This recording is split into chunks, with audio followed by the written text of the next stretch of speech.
All right, so let's take a look at an example of what this would look like in reality. This is my Thinkorswim platform. It's a simulated trade, so I'm gonna go check out, let's take SPY as an example.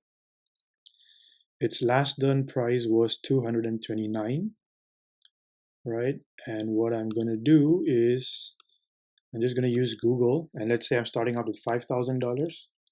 So I want 30%, for example, in SPY. So I'm gonna say 30% of 5,000 is how much, and it tells me it's 1,500.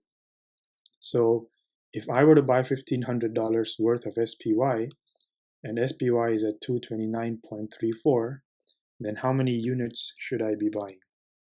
So I'm going to say 1,500 divided by 229.34 gives me about 6.54. So I'm going to tilt to the higher side. I'm going to buy 7.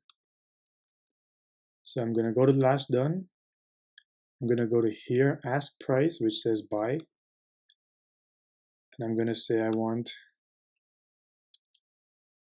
7 of them. 229. I'm going to click confirm send. It's going to give me a confirmation. Buy plus 7 of SPY, so it's going to cost me about $1,615. Right, there's going to be a little bit give and take because each unit is 229. So we may not be able to invest exactly 1,500, but an approximate. And you click send, and when the market is open, it should go through. And then likewise, you do the same for the other one. So let's say TLT. For example, today bonds is at last done 119.25.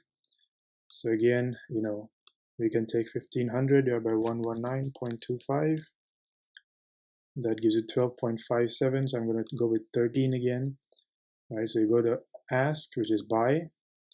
Click 13 here. And then confirm send. Check it. It says 1560. Yep. And when you're ready, you click send.